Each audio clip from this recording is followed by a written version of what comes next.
La chute de Hosni Moubarak et son régime commence ce 25 janvier 2011. La journée de la colère appelée par de jeunes militants égyptiens est relayée par les réseaux sociaux, déclenchant une vague de protestations que rien ne va pouvoir arrêter. Au bout de 26 jours de mobilisation populaire, le Raïs démissionne après 30 ans de pouvoir.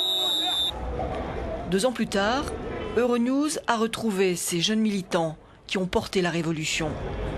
Ali Al-Arabi faisait partie de ces jeunes qui se sont élevés contre la corruption, l'injustice et l'oppression subie par sa génération. Je me souviens au début quand il y a eu les gaz. Quand on a reconnu les gaz, on a senti la victoire parce que les gaz ne sont pas utilisés pour bloquer un petit nombre de gens. Frapper avec des bâtons pour les disperser, ça suffit. Non, les gaz sont utilisés quand il y a énormément de manifestants. Et donc ça nous a plutôt rassurés. Je me souviens du jour où un ami m'a pris sur ses épaules et j'ai vu derrière moi la foule des manifestants qui scandaient « Vous augmentez le prix du sucre et de l'huile et demain, c'est nous qui vendons nos meubles ».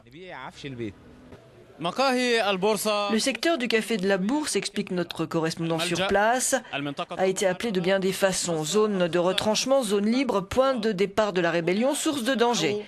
Ici se rencontraient et s'organisaient les révolutionnaires. C'est ici qu'ils ont été assiégés, arrêtés.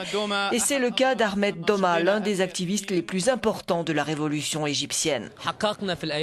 Les premiers jours de la révolution, nous avons réussi à en finir avec Moubarak et ses symboles, à provoquer leur chute et les traduire en justice.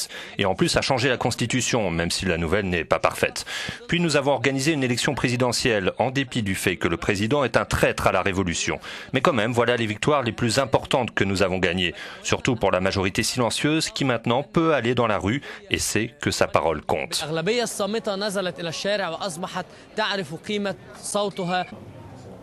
Pendant la Révolution, environ 800 personnes ont été tuées, surtout de la jeune génération, comme Shahab Al-Sayed, dont la mère n'a cessé de protester sur la place Tahrir depuis le début de la Révolution jusqu'à maintenant. Je ne veux pas croire que son sang a coulé en vain. Je veux que tous les Égyptiens qui ont pris part à la Révolution et qui sentent que les objectifs ne sont pas atteints disent non et n'aient pas peur.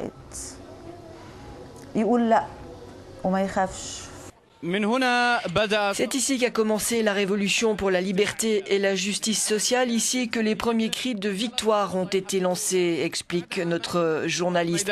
2 ans après, les révoltés de la place Tahrir ont toujours les mêmes exigences, que la révolution se poursuive jusqu'à l'autodétermination. Euronews, Al-Qahira.